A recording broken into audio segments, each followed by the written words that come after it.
bell tolls. A bell tolls, the gray mist sneaks across a cold dead field into the forest of the bewilderment. A real dream dies, despairs, icy fingers crawl across the dead body of hope. I asked little, I gave everything. I am left with nothing. This is a poem that was written by the serial killer, Schaefer.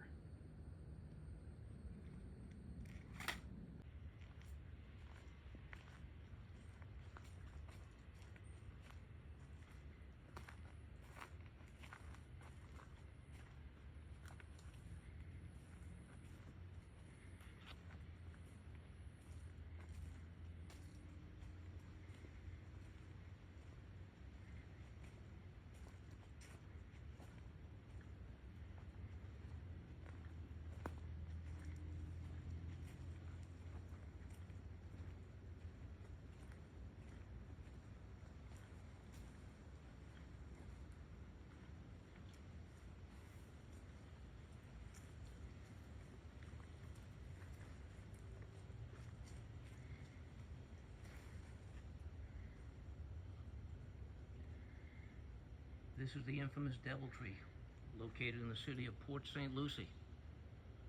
There have been dozens of videos made about this tree over the years. Most of those videos have dealt with the supernatural and the paranormal. This video is different. There was a horrific crime committed here in these woods back in 1972. A serial killer by the name of Gerard John Schaefer killed 2 young girls here in these woods. We're going to tell you what happened here and look at this as a crime scene 52 years past.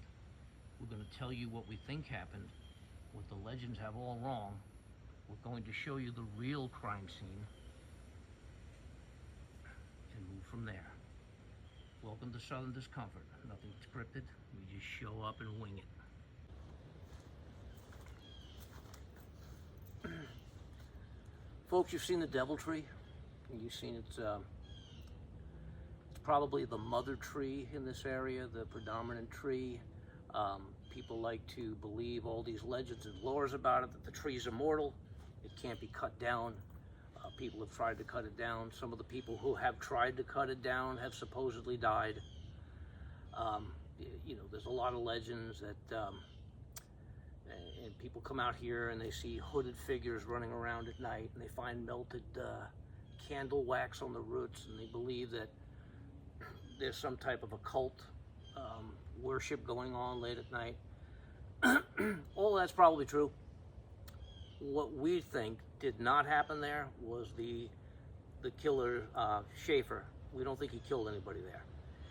It was a heavily populated trail. This was a lover's lane type situation where young couples would come to make out.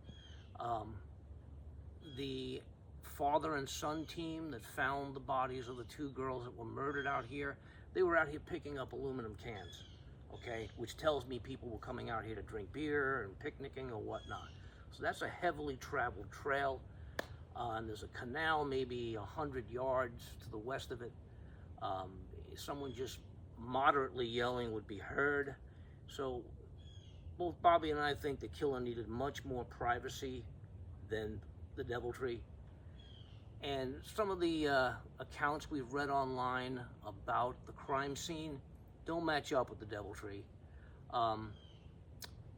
We are going to go deeper into the forest. We've got a few more clues as to what the tree was. It was actually a banyan tree, where the killer carved some initials into the tree. And it looks like a police number was stenciled along an adjoining branch. We've seen the photographs, and we've done a lot of the research. Obviously, a lot about Gerald Schaefer. I don't want to get into it because it's he's suspected of killing 28 different women in South Florida, anywhere from Davie, Florida to Fort Lauderdale to this area. And Gerard Schaefer story has been done before. We don't want to do it again.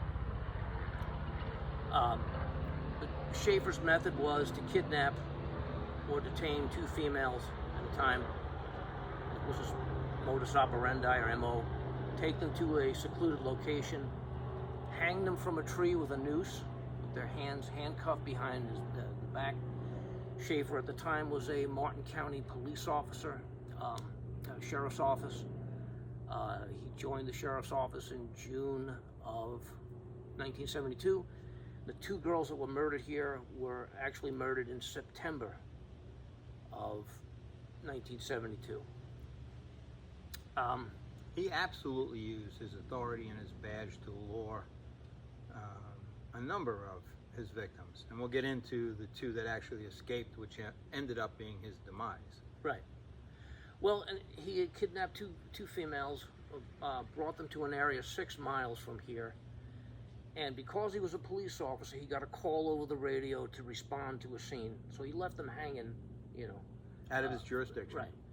And he responded to the call. They were able to escape prior to his return.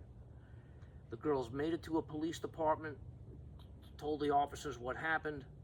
Schaefer panicked, went back to his police station, and said, "Hey, Chief, I just made a big mistake. I overplayed my hand. I was trying to teach these two hitchhikers a lesson about not what could happen to them if they were caught hitchhiking, and I overdid it." Well, he gets arrested. He gets charged with kidnapping or false imprisonment, and he gets out on bond. While he's out on bond, he kills the two females here in these woods. Sentencing was delayed because of the holiday season. He asked the judge if he could stay out during the holiday season, didn't want to be in jail Christmas, New Year's. Judge allowed that. He did not report to jail until January the 15th. By that time, he did about 2, 3, maybe 4 more murders that we know of. He's suspected of killing 28 women. So, like I said, the Gerard Schaefer case has been done before. A lot of moving parts. We're not going down that road. We are basically trying to discover a lost crime scene. We think we'll be able to find it. And when we get to the scene, which I'm pretty sure we're going to be able to find, we're going to show what we think happened there and, piece it together with the hangings. And again, that's, if you see the opening scenes of us walking into the area, I can only imagine the utter terror and fear in Schaefer's victims as you walk in. First off, it's spooky enough during the day to walk through there. The canopy's all over and it gets dark and the temperature drops because there's zero air that's moving through there. Being in pitch black, being taken to a location, seeing that tree that is just ominous, and I'm not speaking about the Devil's Tree. Devil's Tree's spooky. Nothing like that banyan tree that we are going to locate for you and find. Some of the things on this case, and Bob has said, we don't want to beat a dead horse, so to speak, but some of the most horrific mannerisms of murder that he used and sat and watched the agony and the victims dying and then coming back to the scene and performing the most hideous of sexual acts on the victims who were deceased. This stuff has been played out. It's in books, but nobody has ever come in and found the exact location. Bob and I have done our research through old reports, through magazine articles. We think we have absolutely narrowed it down. Not to be funny, but to cut the ice a little bit. As Bob and I are walking in, I turn to Bob and I say, "Where's Stephen?" And he's like, "I don't even know what you're talking about." I said, "I'm waiting for Stephen King to come out of the woods because that's what this place, to put it in your mind, that's what this place reminded me of. Something directly out of a horror story." We're going to now move. We're going to find that location for you. We're going to document it. We're going to show you some of the things that occurred through evidence, through proof, not through hearsay, not through the hooded people who run around with upside down crucifixes. That has zero to do with the location that we have discovered or believe we discovered, and we're going to find that location. Keep in mind, this has to do with fact. It doesn't have to do with folklore. Although the folklore here is everybody thinks that the murders occurred at that infamous tree. We're going to show you the infamous tree. The real tree.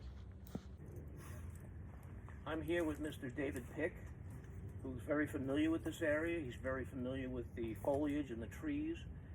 And he's the gentleman we bumped into and said, hey, take us to some of these banyan trees. We want to investigate the area. And Mr. Pick advised us there was only one banyan tree here, so there'd be no mistake about it. So, Mr. Pick, could you introduce yourself and tell us a little bit about yourself? Certainly. My name is David Pick. I'm entomologist, formerly from University of Florida. Right now I'm in between careers and was just enjoying this wonderful park and bumped into these two gentlemen. They're like, oh, we're looking for the banyan tree. And they're like, at the devil's tree. And I'm like, oh, it's here. There's only one. And banyan trees are not native here in Florida. They're what's considered an invasive species. So for some areas they will plant naturally. But from what we can see from this park here, this one tree was planted.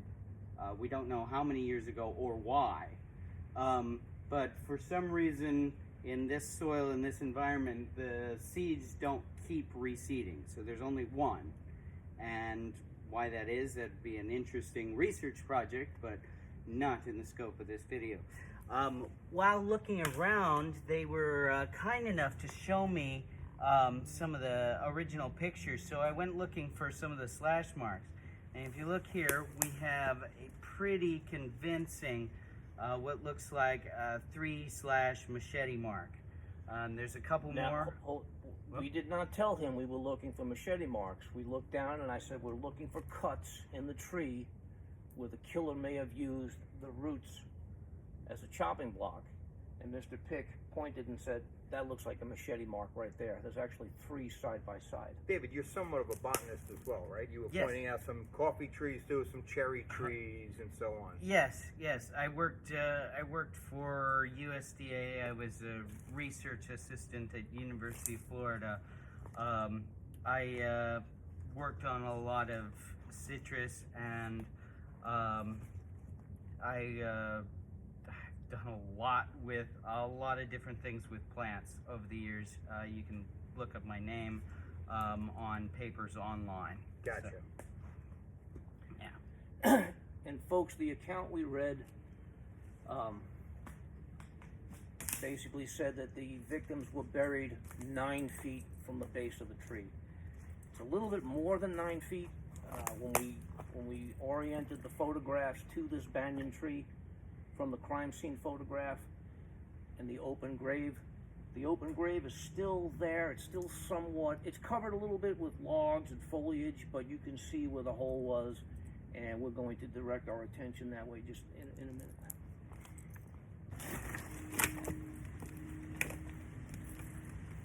So the 3 slash marks, as you can see in a little tighter picture, are located here. And as we stated before, as Bob stated before, Mr. Pick had no idea what we were looking for, other than the fact that we seen it in the old magazine and photos, and Bob said to Mr. Pick, we're looking for cut marks in the root of the tree, and those cut marks are pretty evident right there. All right, Bob, you can cut it. So this is probably, well, it is the partially filled in grave. It's what we observed in the photographs. And it's about 20 feet from the tree. The report said 9 feet, but it's actually a little bit more than that. The victims were buried in a shallow grave, approximately a foot and a half deep. And what had happened was some people coming out here to collect aluminum cans found the body parts that were scattered because of the wildlife had dug up the grave. But it looks like in years gone by that this tree has actually been placed over the grave.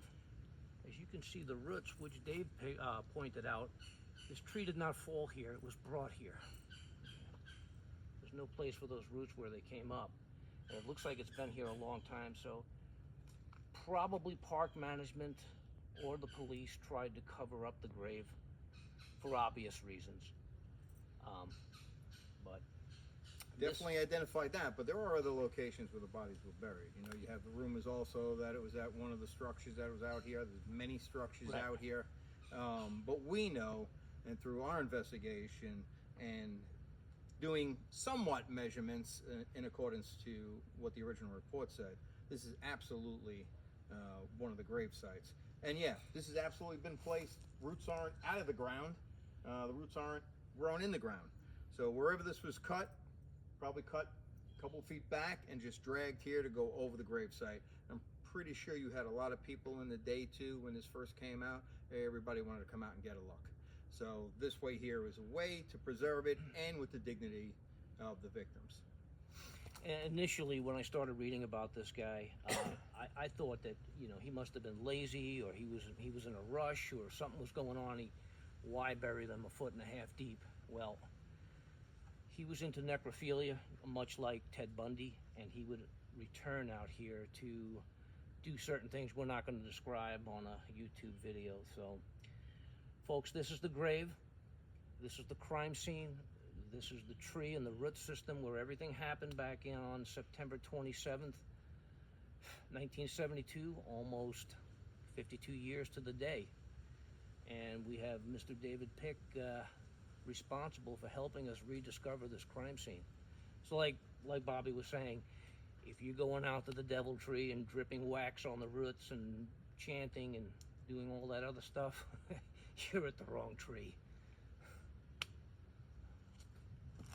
Cool. All right. So we can take our shit to the beginning.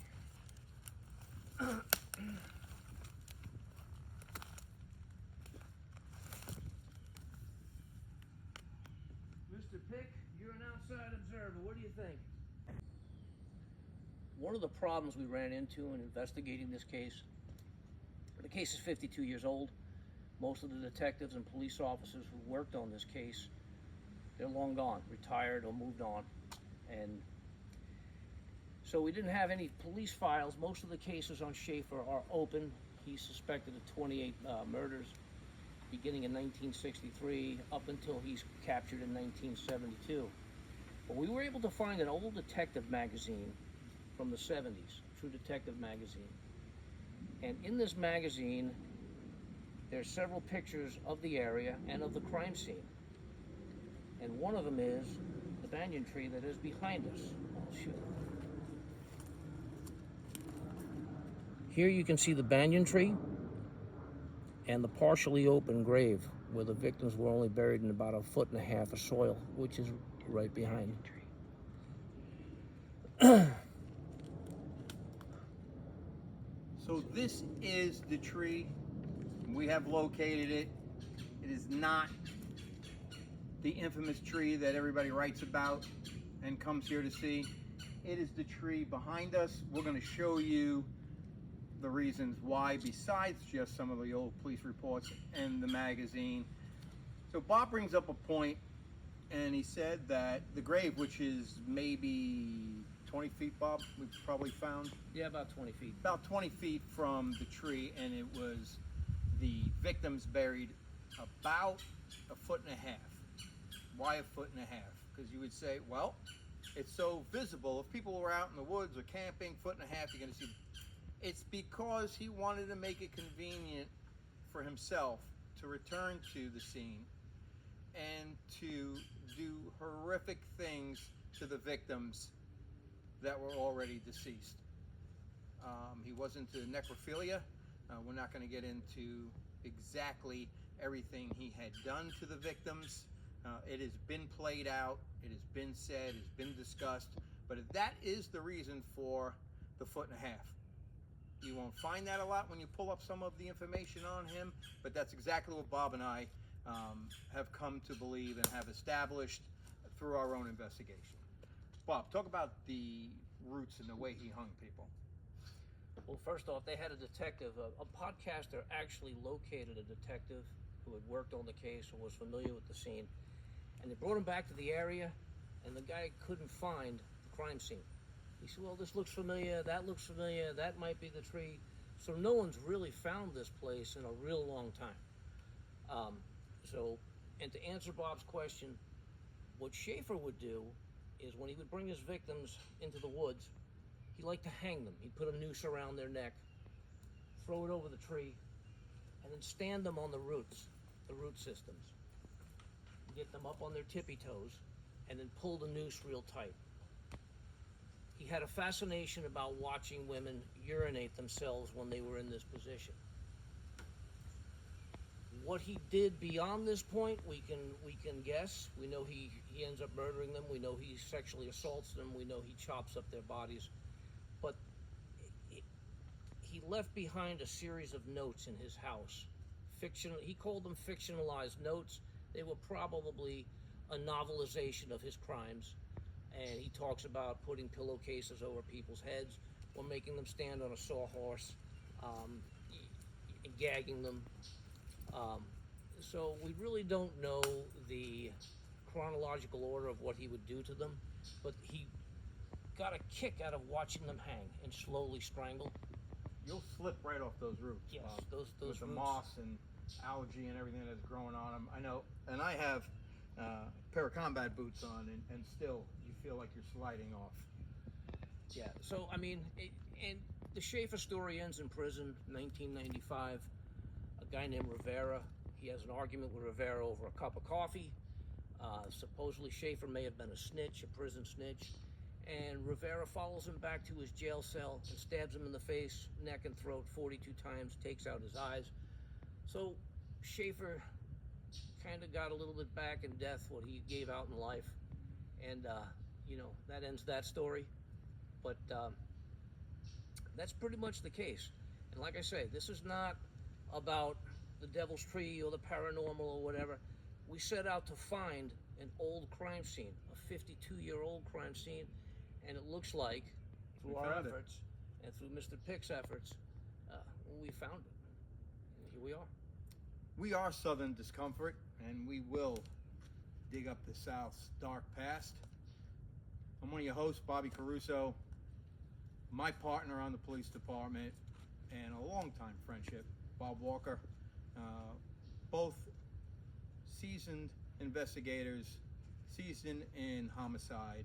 We will continue to uncover some of the cases that you just don't hear about. This was just one on our trail of trying to solve some evidentiary facts that were never discovered.